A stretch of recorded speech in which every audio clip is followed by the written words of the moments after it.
Okay. Coding start कर दी है मैंने।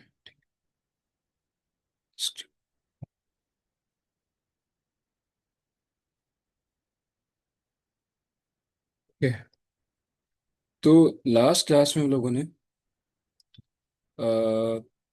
तीन ऑपरेटर्स डिस्कस करना शुरू किए थे। और ऑपरेटर्स में से हमने तीन ऑपरेटर डिस्कस कर लिए थे। पहला था अर्थमेटिक ऑपरेटर, दूसरा रिलेशनल ऑपरेटर, तीसरा था लॉजिकल ऑपरेटर्स। ठीक है। अर्थमेटिक ऑपरेटर्स क्या होते हैं, बस छोटा सा रिवीजन के प्लस माइनस मल्टीप्लाई डिवाइड, इन सबको हम अर्थमेटिक ऑपरेटर्स कहते हैं। ठीक है। रिलेशन ऑपरेटर्स क्या कहते हैं, जब जब आपको दो नंबर्स को, दो वैल्यूज को कंपेयर करना हो तो आप उसको रिलेशनल ऑपरेटर कहते हो।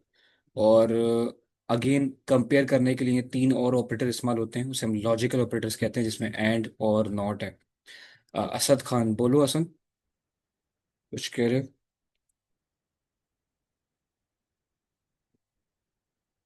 असद आप कुछ कह रहे थे, बोलो।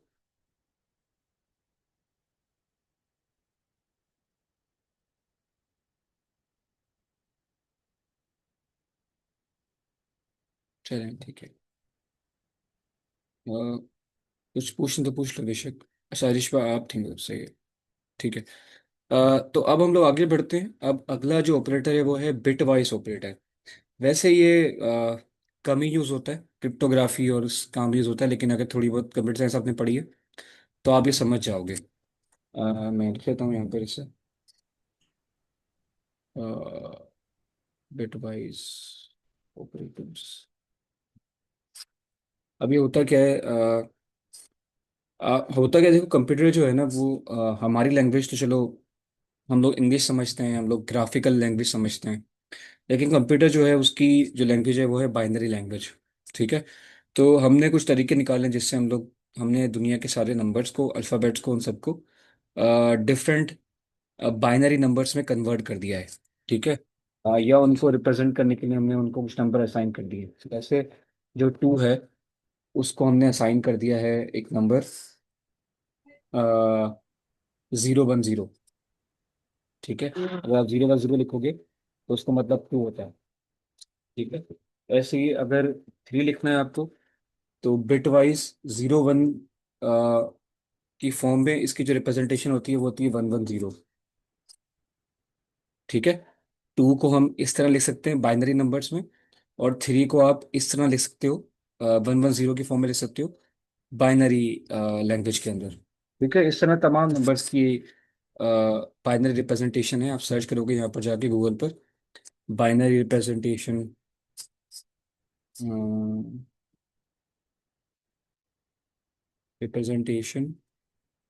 Of numbers. अच्छा, ये नंबर्स की भी है और अल्फ़ाबेट्स की भी है। तो आपको पूरी लिस्ट मिल जाएगी तमाम नंबर्स की। ये आपको लेता हूँ समय, तो भी समझ आएगा। देख रहे हो, थोड़ा वाजे नहीं हो रहा है, लेकिन टू की जो रिप्रेजेंटेशन है वो यहाँ लिखी हुई है 010, थ्री की 011। ठीक है। फोर की 100, ऐसे करके हर नंबर की एक रिप्रेजेंटेशन है। सही है। मैं एक और नंबर लिख लेता हूँ यहाँ से ताकि हम अभी यूज़ करेंगे उसे फिर। अ, सही है। शू थोड़ी सी चेंज कर रहा है, देख रहे तो नहीं सही, कोई चार से सही बता रहा। थ्री की आई थिंक 011 है, 110। चलो ठीक है, देख लेते हैं क्या। तो अब होता क्या है, हमें अगर हम क्रिप्टोग्राफी पे काम कर रहे हैं या कोई और एप्लीकेशंस पे काम कर रहे हैं, और हमें नंबर्स को इनकी इस नंबर वाली फॉर्म में मल्टीप्लाई डिवाइड ऑपरेशंस नहीं करने हैं इनके ऊपर, बल्कि हमें इस फॉर्म में अगर ऑपरेशन करने हैं, 01 बाइनरी नंबर्स की फॉर्म में इन पे कोई ऑपरेशन अप्लाई करना है, तो फिर आप बिटवाइज ऑपरेटर यूज करते हो। वो क्या, कैसे यूज करते हो, आप सिंपल लिखते हो फ्रेंड। अगर आपको टू नंबर्स को पर एंड ऑपरेशन अप्लाई करना है, अब ये कैसे काम करता है बताता हूँ, पहले वो कर लेते हैं। एंड थ्री, तो अब मैं लिखता हूँ प्रिंट 2 और 3। अब देखो नीचे क्या आंसर आता है।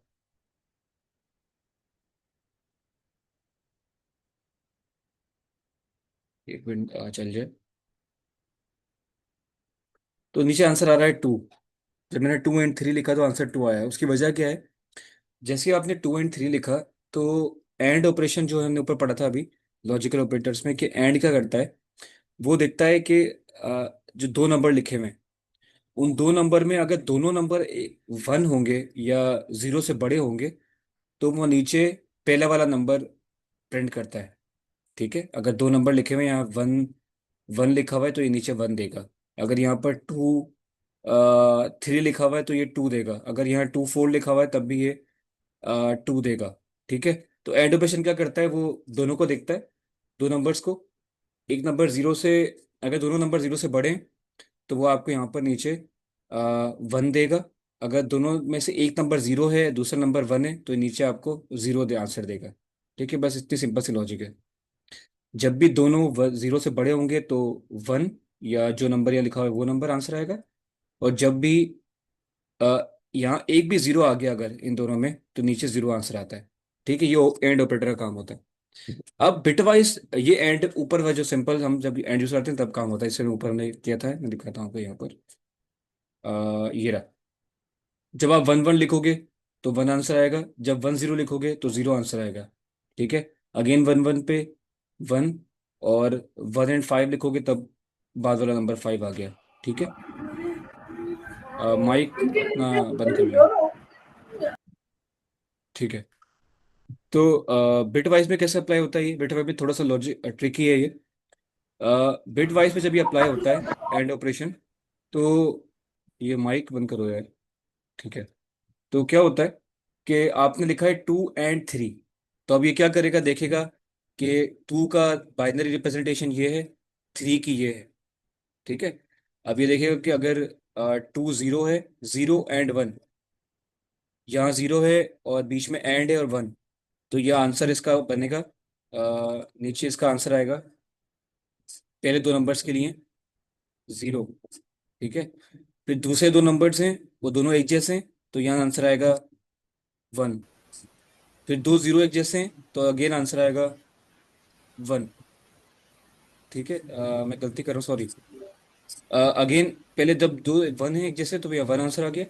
जब दो 0 हैं तो फिर 0 आएगा यहाँ पर। ठीक है। तो आंसर आया #010। ठीक है। अब आप देखो कि 0 1 0 किसकी रिप्रेजेंटेशन है यहाँ पर? 2 की है।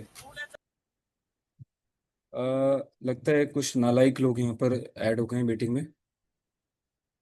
बेटा अगर पढ़ना नहीं है और डिस्टर्ब करना है तो फिर प्लीज़ आप यहाँ से जा सकती हो। ठीक है। कल से मैं उस पर परमिशन लगा दूंगा ताकि कोई इस समय का नालायक टीम में शामिल नहीं हो पाए और हमारा वक्त ज़ाया ना करे। तो वो क्या रहा, देखो एंड ऑपरेटर क्या करता है, मैंने बताया आपको कि जब भी वो दो नंबर्स को कंपेयर करेगा, अगर दो नंबर अलग होंगे, डिफरेंट होंगे, तो वो 0 प्रिंट करेगा। अगर सिर्फ दो नंबर एक जैसे होंगे, सिर्फ तब वो 1 प्रिंट करेगा। और दो नंबर एक जैसे हैं पर दोनों 0 हैं, तब भी वो 0 प्रिंट करेगा। तो देखो जब हमने इसको किया 0 1, दोनों मुख्तलिफ हैं तो 0 इससे प्रिंट किया। फिर 1 1 एक जैसे हैं तो 1 किया। फिर 0 0 एक जैसे हैं पर दोनों 0 हैं, इसलिए यहाँ 0 प्रिंट किया। तो नंबर बन गया 0 1 0। इसका आंसर आएगा अब हमें पता है कि 0 1 0 किसकी रिप्रेजेंटेशन है? 2 की है। तो नीचे 2 आंसर आ गया। ठीक है।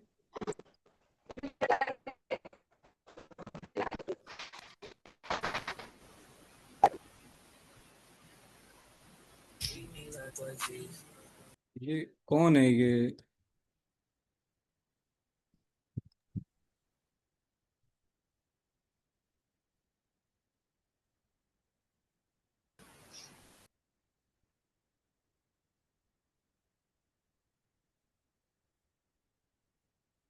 एक मिनट रुकिएगा, मुझे यहाँ कचरा जमा हो गया, थोड़ा सा कचरे को रिमूव करूँगा। ये मुझे अंदाजा है कि कौन है ये। इसे मैं सुबह देखता हूँ स्कूल में।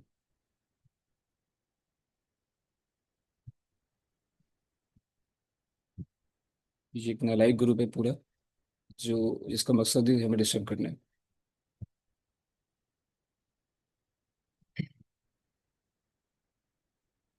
ओके, हम लोग आगे बढ़ते हैं। थोड़ा सा कॉम्प्लिकेटेड है। इतनी बात समझ आई मुझे मुझे बताओ चैट में कि ये समझ आ गया। थोड़ा सा ये मुश्किल है, पर कंफ्यूजन तो मुझे बताओ, समझ नहीं आया।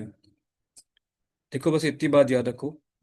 एंड का क्या काम है? एंड ऑपरेटर चेक करेगा कि दो नंबर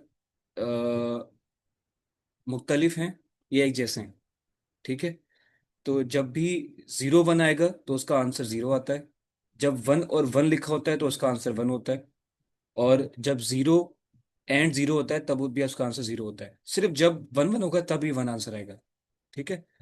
तो जब हमने इस पे एंड ऑपरेशन अप्लाई किया, टू के बिट वाइज या बाइनरी रिप्रेजेंटेशन के ऊपर, थ्री की रिप्रेजेंटेशन के ऊपर, तो इनके ऑपरेशन अप्लाई करने के बाद ये आंसर बना। और ये आंसर जो बना है नंबर, ये रिप्रेजेंटेशन है टू की, इसलिए नीचे आउटपुट में टू ही शो हुआ है। ठीक है। अब अगला जो है बिटवाइज ऑपरेशन, वो है प्रिंट, वो है और। ठीक है। और लगाने के लिए सिंपल आप यूज करोगे ये वाला सिंबल, थ्री। ठीक है। इसको अब जब हम रन करेंगे तो देखो क्या आंसर आता है। इसका आंसर आएगा थ्री। देख रहे हो, इसका आंसर आया थ्री। अब क्या किसी को समझ आ रहा है कि थ्री आंसर क्यों आया है इसका? बता सकते हैं मुझे आप में से? आप पहले माइक को अनम्यूट कर सकते हैं। एंड क्या करता है? जब भी सिर्फ वन एक जैसा होगा तब ये वन आंसर करता है। इसके अलावा 0 1 हो, 0 0 हो, कुछ भी आ जाए तो ये 0 करता है रिप्लाई। ठीक है।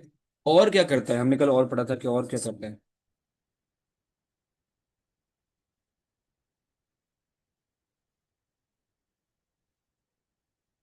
देखो, और में क्या होगा कि चाहे 0 1 हो, ठीक है, तब भी ये जब 0 1 होगा तो ये आंसर में वन प्रिंट करेगा।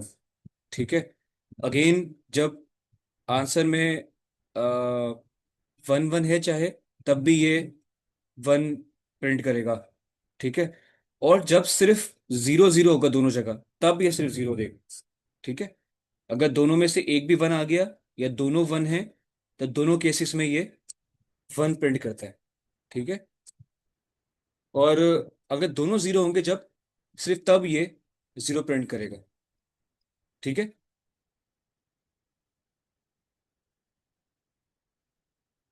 तो इसलिए अब हुआ क्या, जब हमने इस पर प्रश्न अप्लाई किया, 0 1 का आंसर आया वन। वन और वन, तो वन आंसर आ गया। 0 0 तो 0 आंसर आ गया। अब ये जो नंबर है 1 1 0, ये किसकी रिप्रेजेंटेशन है? थ्री की। ठीक है। तो यहाँ पर इसलिए आउटपुट में थ्री प्रिंट हो गया, आंसर थ्री आ गया इसका। सही है। तो ये इसको आप ट्राई कर सकते हो। टमाटर 40 रुपए किलो, आलू 50 रुपए किलो, बसर 40 रुपए किलो, तूरी 100 रुपए किलो। ये कौन बच्चे हैं यार, ये मुझे कौन है ये नालायक नस्ल?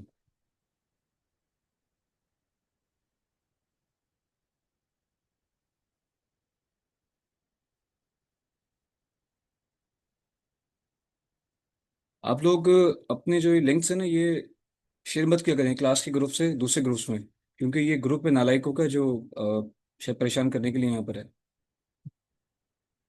बल्कि मैं एक काम करता हूँ।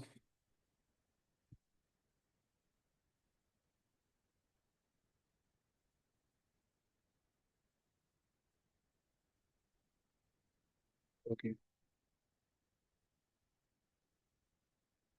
चलिए आगे बढ़ते हैं। अच्छा, पहला ऑपरेटर हो गया बिटवाइज एंड, दूसरा उसके बाद हो गया और। ठीक है। इसके अलावा कुछ और भी होते हैं, जैसे एक्स और। ठीक है। Bitwise not, bitwise left shift, bitwise right shift, पर मैं इसमें जाना नहीं चाह रहा क्योंकि उसके इतना ज़्यादा इस्तेमाल नहीं है। ठीक है, आप उसको देख लीजिएगा। उसे करने का तरीका बस मैं लिख देता हूँ यहाँ पर क्या है। आप यहाँ पर ये लिख दो, प्रिंट। अगर आपको अप्लाई करने एक्स और, ठीक है, तो आप लिखते हो टू थ्री। ठीक है, ये ऑपरेटर इसका नाम है एक्स और।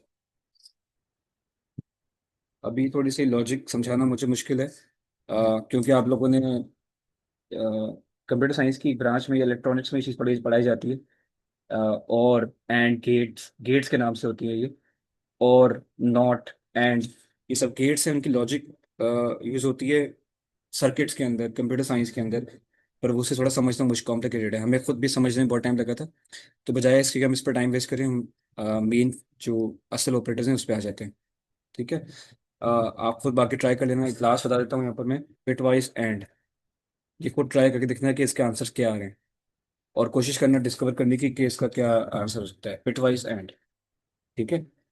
इसका होगा ये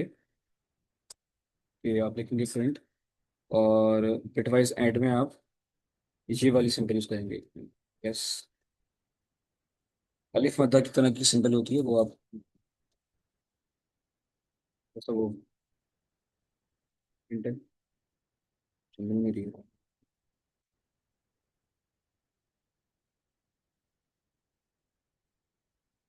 ये होगा।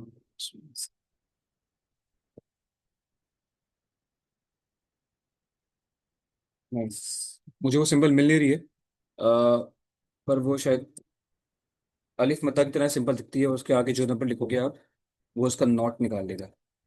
ठीक है। हम आगे बढ़ते हैं। अच्छा, अगला जो ऑपरेटर है वो है असाइनमेंट ऑपरेटर। ये वो ऑपरेटर है जो बार बार यूज होगा और बहुत ज़्यादा यूज होगा प्रोग्रामिंग के अंदर। अब नेक्स्ट क्लास से ही हम लोग थोड़े से लॉजिकल कोड लिखेंगे, तो उसमें ये कोड बार बार इस्तेमाल होगा,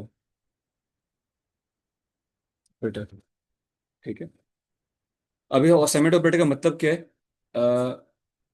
जब भी हम लोग, आपको याद होगा, जब भी हम लोग वेरिएबल्स क्रिएट कर रहे थे, तो वेरिएबल्स क्रिएट करते वक्त हम लोग इजिकल्स टू इस्तेमाल कर रहे थे। ठीक है, हम लिख रहे थे कि एक्स बराबर है 4 के।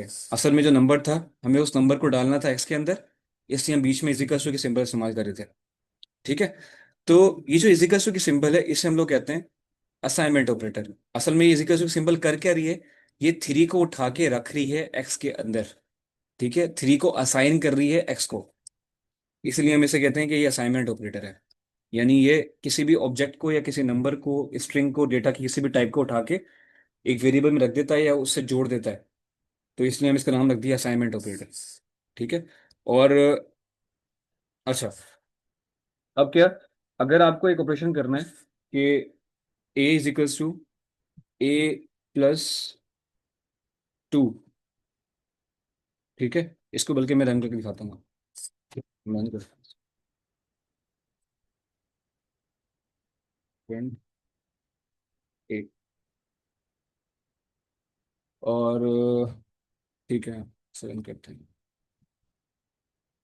एरर आ गया, क्या वजह है? ए इज नॉट डिफाइंड। अच्छा, पहले एक की वैल्यू डिफाइन करनी पड़ेगी, सॉरी। ये कर देता हूँ। यहाँ मैं कह देता हूँ कि ए बराबर है पहले 2 के। ठीक है। ए 2 के बराबर है। उसके बाद हमने लिखा है कि ए के अंदर ही 2 प्लस कर दो। अब रन करते हैं, तो देखो आंसर क्या आ रहा है, 4। सही है। वजह, ए के अंदर पहले हमने 2 की वैल्यू डाली, उसके बाद हमने कहा कि आ, ए के अंदर जो भी वैल्यू है उसमें 2 को प्लस करो, और फिर उस वैल्यू को उठा के ए में ही सेव कर दो दोबारा से। ठीक है, तो ए में पहले 2 की वैल्यू थी, उसमें 2 और ऐड हो गया, और फिर वो जाके ए में ही चला गया। तो इसलिए जब हमने प्रिंट किया ए को वापस, तो नीचे 4 आंसर आ गया। ठीक है, ये चीज़ यूज़ होगी आगे, जब आप एक लूप बनाओगे, आपको बहुत सारे 1 2 3 सीरीज के अंदर नंबर प्रिंट करने, निकालने। तो आप एक लूप चलाओगे, उस लूप के अंदर आप ये लाइन लिखोगे, जिसमें हर बार एक एक नंबर ऐड होता जाएगा उस वेरिएबल के अंदर, और नीचे प्रिंट होता जाएगा 1 2 3 4 5 6 ऐसे। ठीक है। यहाँ हमने 2 लिखा है, इस तरह आप इवन नंबर बना सकते हो, ऑड नंबर बना सकते हो, जिस जिस तरह की सीरीज चाहे बना सकते हो। पर वो आगे आएगी, पर अभी ये समझ लो कि आप ये ऑपरेशन भी कर सकते हो। पहले आपने एक वेरिएबल क्रिएट किया, उसमें एक नंबर डाला, फिर बाद में आपने क्या किया, आपने उसी वेरिएबल को लिखा और कहा कि पहले उस वेरिएबल में एक नंबर ऐड करो, फिर उस वेरिएबल को जो भी आंसर आए इन दोनों का, इन दोनों के सम का, उसको उठा के सेव कर दो इस ए के अंदर वापस। ठीक है, पहले 2 था ए में, 2 में 2 प्लस हुआ 4 हो गया, 4 वापस सेव हो गया ए के अंदर, और अब 4, ए की वैल्यू 4 बन गई है। पूछिए सवाल।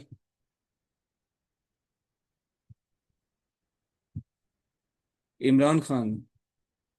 अ, कौन इमरान खान, क्या क्या कहना चाह रहे हो? ये स्टूडेंट ही है।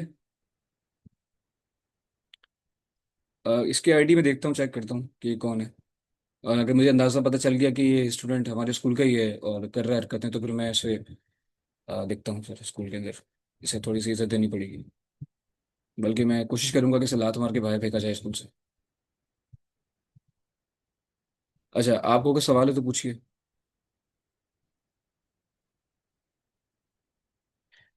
एक्सोर भी एक ऑपरेटर है। थोड़ा सा खुद से स्टडी करने की कोशिश करना, फिर हम कल मैं आपको समझाता हूँ ये। ठीक है। कौन सी वाली बात समझ नहीं आई? पूछो। इस वाले असाइनमेंट ऑपरेटर में क्या बात समझ नहीं आई? अगर सिर्फ आप इजिकल्स को इस्तेमाल करते हो, तो उससे हम लोग, उससे क्या होता है, वो जो ऑब्जेक्ट है, जो भी वैल्यू लिखी हुई है, आपने 3 लिखा हुआ है, आगे 4 लिखा हुआ है, कोई भी नंबर लिखा हुआ है, वो इस वेरिएबल के अंदर चला जाता है, इस नाम के अंदर चले जाता है। ठीक है। तो जब भी आपको ये नंबर ही चाहिए होगा अंदर वाला, तो आप ये नंबर नहीं लिखोगे, आप ये नाम लिखोगे, तो नीचे वो नंबर ऑटोमेटिक आ जाता है। सही है, मैं दिखा देता हूँ आपको करके। एक्स। ठीक है। और हम इसे रन करते हैं अगर, तो नीचे 3 प्रिंट हो रहा है। आपने एक्स के अंदर 3 रखा था, फिर आप कह रहे हो प्रिंट करो, बाहर निकालो, या आउटपुट में शो कर रहे हो मुझे एक्स को, तो एक्स को शो नहीं कर रहा है, बल्कि एक्स के अंदर वाली वैल्यू को शो कर रहा है। क्यों? क्योंकि आपने कह दिया था कि 3, एक्स कुछ भी नहीं है, एक्स के अंदर 3 है। और जब भी एक्स को बुलाया जाए, तो उसके अंदर जो वैल्यू यहाँ लिखी हुई है वो बाहर निकल के आ जाएगी। ठीक है। तो एक्स, ये यहाँ प्रिंट फंक्शन ये काम कर रहा है। जब आप एक्स लिख रहे हो, तो एक्स के अंदर वाली वैल्यू को बाहर निकाल रहा है। अब उसके बाद आपने यहाँ क्या किया है, आपने पहले ए के अंदर 2 को डाला है, 2 की वैल्यू को ए में छुपा दिया है। फिर आपने कहा है कि ए जो वैल्यू है, ए के अंदर कुछ भी हो, उसमें 2 प्लस करो। ठीक है। ए में, ए की जो भी वैल्यू है ए के अंदर, उसमें 2 प्लस करो। और जो भी आंसर आए, उस आंसर को वापस सेव कर दो ए के अंदर ही। तो पहले ए में 2 था, यहाँ 2 आ गया, 2 + 2 4 हो गया, 4 वापस ए में सेव हो गया। जब मैंने यहाँ लिखा प्रिंट ए, तो नीचे फिर 4 प्रिंट हो रहा है।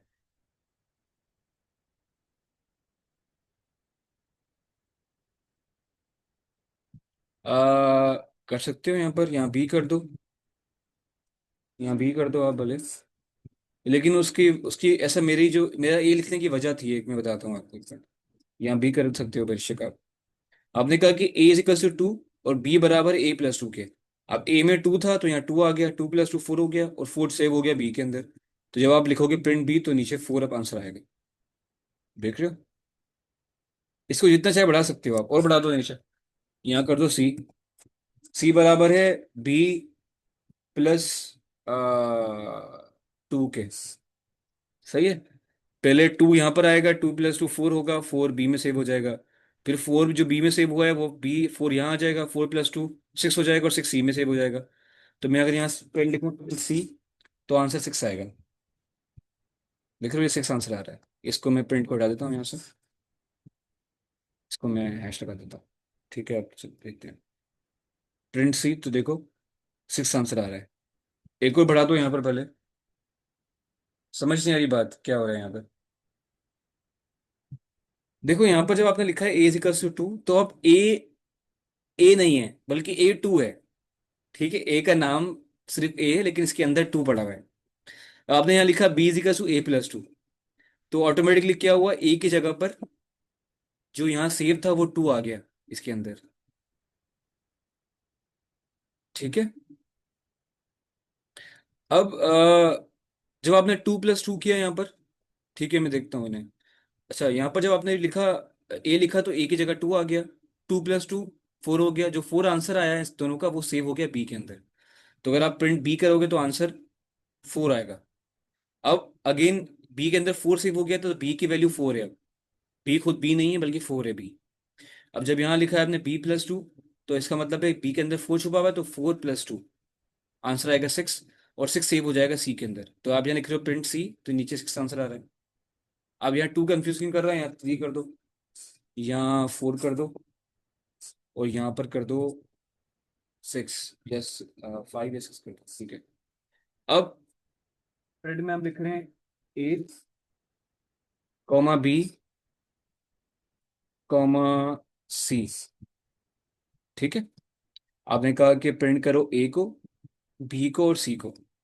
तो ए में प्रिंट होगा 3, बी की जगह प्रिंट होगा 3 + 4 7, 7 आएगा बी की जगह, और सी की जगह प्रिंट होगा 7 + 6 13। ठीक है, देखो यहाँ आएगा 3, यहाँ आएगा 7, यहाँ आएगा 13।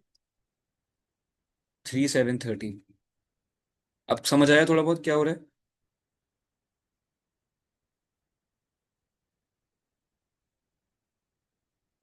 मुझे चैट में बताओ कि आप सब अब क्लियर हुआ थोड़ा बहुत कि क्या हो रहा है ये। तो मैम को क्लियर नहीं हो रहा है। मैम आपने पुरानी क्लासेस ली थी पहले वाली, जब हम वेरिएबल्स सीखे थे हमने कैसे क्रिएट करते हैं उसे? क्योंकि एकदम से जब मैंने, आप पहली दफ़ा अगर देख रही हो वीडियो ये वाली, आपने पहले वेरिएबल्स नहीं पढ़े हुए, तब तो ये आपको परेशान करेगा। क्लियर हो गया, चलो ठीक है। मैम फिर आप थोड़ी रिकॉर्डिंग देखना, रिकॉर्डिंग से शायद समझ आ जाए आपको। अच्छा देखो अब क्या है, यहाँ पर तो चलो हमने ए बी सी यूज़ कर लिया, लेकिन वापस हम पुरानी लॉजिक पे आते हैं, तो मैं नीचे एक नया कोड ऐड कर लेता हूँ, जिसमें मैं अगेन ए में एक नंबर सेव कर रहा हूँ 3, और नीचे आया मुझे अब क्या करना है, मुझे ए की वैल्यू को बढ़ाना है। तो मैं यहाँ लिख रहा हूँ A = A + 4। ठीक है, पहले ए के अंदर 3 डाला मैंने, फिर कह दिया कि 3 में 4 प्लस करो, वापस ए में सेव कर दो। ठीक है, तो जब इसको हम नीचे आंसर निकालेंगे इसका, लिखेंगे प्रिंट, और प्रिंट में हम यहाँ पर ए लिखेंगे, तो आंसर आएगा 3 + 4 7। देखो 7 आ रहा है आंसर। ये वाली बात समझ में आई अब? अच्छा, कुछ कोई कह रहा है। चलिए अंदेश में मैं देखता हूँ, बताता हूँ दोबारा से आपको। अच्छा अब इसका ऐसे करके इस चीज का देखने का एक और तरीका भी है। आप चाहो तो यहाँ पर A = A + 4 मत लिखो, आप यहाँ पर लिखो A + = 4। ठीक है, इसको हटा दो, इसको हटाने के लिए मैं कट ही कर देता हूँ इसे। या तो आप ये कर सकते हो कि इसके आगे हैश लगा दो, तब भी ये लाइन काम नहीं करेगी, ये कमेंट बन गई है अब। या आप इसको रिमूव कर दो, दोनों सूरतों में ये लाइन हट जाएगी। ठीक है, अब आप लिख रहे हो ए पहले 3 के बराबर है, फिर आप कह रहे हो कि A + = 4, यानी जो पहले वाली ए की वैल्यू थी उसमें 4 प्लस करके जो भी आंसर आए उसको वापस ए में सेव कर दो। और नीचे प्रिंट ए का मतलब है कि अब जो नया आंसर बना है उसको नीचे, उसको आउटपुट में लेके आ जाओ। ये इनपुट वाला एरिया है आपका, और ये आउटपुट वाला एरिया है। ठीक है, जब मैं इसको रन कर रहा हूँ तो देखो नीचे 7 आंसर आ रहा है। इसको चेंज करता हूँ, अगर मैं 5 प्लस करना है तो देखो ये हो जाएगा 8। ठीक है, पहले ए में 3 सेव किया, उसके बाद आपने कहा कि ए जो 3 वैल्यू है ए की, उसमें 5 और प्लस कर दो, तो ये हो जाएगा 8। और जो आंसर आया उसको वापस ए के अंदर ही सेव कर दो। तो पूरा ए की पुरानी वैल्यू 3, ए की नई वैल्यू 8 बन गई।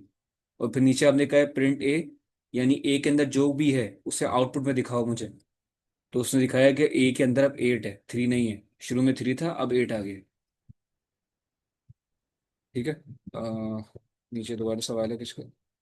इसके हो गया। चलें ठीक है। ये दोनों असाइनमेंट ऑपरेटर हो गए। इसके अलावा अगर आप चाह रहे हो कि आपको माइनस करना है, ठीक है, आया तो हम प्लस कर रहे थे ना, 3 + 5 कर रहे थे, मैं चाह रहा हूँ कि मुझे माइनस करना है। तो माइनस के लिए माइनस लगा दो यहाँ पर। आप कह रहे हो 3 - 5, ए की पुरानी वैल्यू 3 थी, और अब आप लिख दो कि ए की पुरानी वाली वैल्यू में से माइनस कर दो 5 को।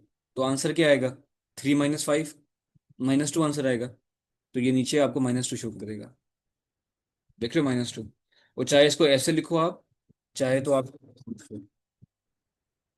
-5, तब भी ये -2 शो करेगा। ठीक है, ये भी इसको लिखने का तरीका है। बल्कि बेहतर ये कि आप दोनों यहाँ लिख ही लो।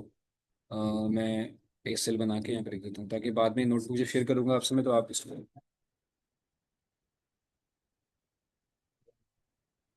+5, नीचे हमने लिखा था प्रिंट ए, इसका आंसर आया था 8। नीचे हमने माइनस किया। अब ये तो हो गया प्लस माइनस। आप चाह रहे हो कि मुझे नंबर को बढ़ाना है, डिवाइड या मल्टीप्लाई करना है, तो वो भी कर सकते हो। सपोज करो अगर आप चाह रहे हो कि मुझे पहले एक की कुछ वैल्यू रखो, टू रखो आपने, फिर आप चाह रहे हो कि मैं ए के अंदर जो भी वैल्यू है उसे मल्टीप्लाई कर दूं मैं थ्री के साथ। यानी ए में टू था पहले, टू को मल्टीप्लाई करूँ थ्री के साथ, थ्री टू द सिक्स, जो भी आंसर है उसको वापस ए में सेव कर दूं। ये करने के लिए आप अगेन लिखोगे ए पहले, इजिकल्स टू थ्री कर लो या टू कर लो, नीचे वापस ए, मल्टीप्लाई की साइन, एक मल्टीप्लाई की साइन, इजिकल्स टू की साइन, और जिस नंबर से आपको मल्टीप्लाई करना है तो उसको वो लिखो, नीचे आओ लिखो प्रिंट, और उसमें ए डालो, तो आप देखो आंसर आएगा सिक्स। जो ए की पुरानी वैल्यू थी उससे नई वैल्यू, इससे थ्री मल्टीप्लाई हुआ पहले, फिर जो आंसर आया वो ए में वापस सेव हो गया। हमने लिखा प्रिंट ए करो तो उसने बताया कि ए के अंदर सिक्स है, फाइव नहीं है। आपको डिवाइड करना है, डिवाइड के लिए अगेन सेम चीज़ है, इसे यहाँ से उठाओ, कंट्रोल सी, यहाँ पेस्ट करो, कंट्रोल वी करते हैं, और यहाँ पर स्टार की जगह, ठीक है। रन करें इसे, तो ये बता रहा है कि, बल्कि मैं डबल लगा देता हूँ ताकि, ये बता रहा है कि अगर आप टू को डिवाइड करोगे थ्री से, यहाँ टू सही नहीं है, टेन कर देते हैं। हमने एक पहले ए के अंदर टेन सेव किया, फिर हमने क्या किया, हमने ये लिखा है, हमने लिखा है कि ए बराबर है ए डिवाइड बाय थ्री। ए के अंदर टेन था, टेन को थ्री से डिवाइड किया, आंसर आया 3.33, और वो वापस सेव हो गया ए के अंदर। तो हम जब ए को प्रिंट करें तो आंसर ये आ रहा है।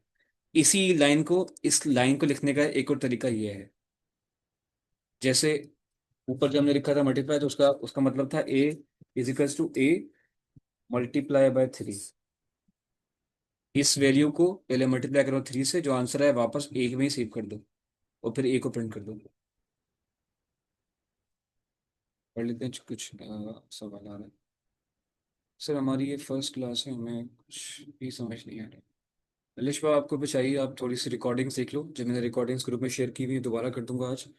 तो रिकॉर्डिंग्स देखो पहले, सेकंड लेक्चर से देख लो बेशक, या फर्स्ट से देखो तो बेहतर है, तो आपको फिर सब समझ आने लग जाएगा।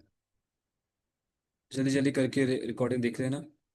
जो मेन चीज़ें हैं, वेरिएबल्स हैं, फंक्शंस हैं, बेसिक ऑपरेटर्स, तो आपको बातें सब समझ आना शुरू हो जाएंगी। अब क्योंकि हम लोग अच्छे कोड लिखने वाले हैं, कल से हम लोग बड़े कोड लिखेंगे, कंडीशनल लॉजिक लगाएंगे उसके अंदर। अब मज़े वाले कोड्स आएंगे, सवाल सॉल्व करेंगे। एक चीज़ होती है लीड कोड्स, जब हम कहीं भी, गूगल कंपनी है या माइक्रोसॉफ्ट कंपनी है, जितनी भी कंपनीज बड़ी बड़ी हैं, जब इनके इंटरव्यूज होते हैं, जब आप सॉफ्टवेयर इंजीनियर बन जाओ या कुछ बन जाओ, या आप चाह रहे हो कि मैं एज अ इंटर्न अप्लाई करूँ इन कंपनीज में, तो इनके इंटरव्यूज के अंदर ये लीड कोड्स पूछे जाते हैं। अब लीड कोड्स क्या होते हैं, ये कुछ प्रॉब्लम्स होती हैं जिनको हमें सॉल्व करना होता है प्रोग्रामिंग को यूज़ करके। तो कल से हम लोग को बेसिक लीड कोड से स्टार्ट ले लेंगे प्रोग्रामिंग। वैसे लीड कोड का हिस्सा ही है, पर मैंने मेरे खुद डिज़ाइन किए हुए कुछ लीड कोड्स हैं, तो हम वो सॉल्व करेंगे कल से, और कुछ अच्छे कोड लिखेंगे। तो ज़रूरी है कि पहले आप ये समझ लो, रोमन नंबर यूज़ कर नहीं कर सकते। रोमन नंबर्स मैंने कभी ट्राई नहीं किया, ट्राई करके देख लेते हैं। रोमन नंबर्स तो मेरे ख्याल से नहीं काम करेंगे। रोमन नंबर कैसे लिखोगे आप? अल्फाबेट, उसको आप रोमन नंबर को एज अ स्ट्रिंग यूज कर सकती हो, लेकिन एज अ नंबर नहीं ट्रीट कर सकती रोमन नंबर्स को, ठीक है, क्योंकि वो उसको आइडेंटिफाई नहीं करेगा। पर आगे चल के मैं, एक चीज हम पढ़ेंगे जब ये बेसिक सारी कवर हो जाए, तो हम पढ़ेंगे ऊप्स, ऑब्जेक्ट ओरिएंटेड प्रोग्रामिंग। उसमें आप खुद से नई डेटा टाइप क्रिएट कर सकते हो, ठीक है। तो उसमें हम लोग ये कर लेंगे काम, कि हम रोमन नंबर को इस तरह से डिजाइन करेंगे, एक नया फंक्शन बनाएंगे, एक क्लासेस बनाएंगे जिसमें हम बता देंगे कि कैसे पाइथन यूज करें रोमन नंबर्स को। फिर रोमन नंबर को पाइथन शायद सॉल्व कर पाएगा, ठीक है, क्योंकि हम लोग अपनी खुद की खुद से डिफाइन करेंगे रोमन नंबर्स को, ठीक है, तब वो फिर कर पाएगा इसमें। आगे बढ़ते हैं, असाइनमेंट ऑपरेटर के बाद अगला है मेंबरशिप ऑपरेटर। ये क्या होते हैं देखते हैं। Membership operators,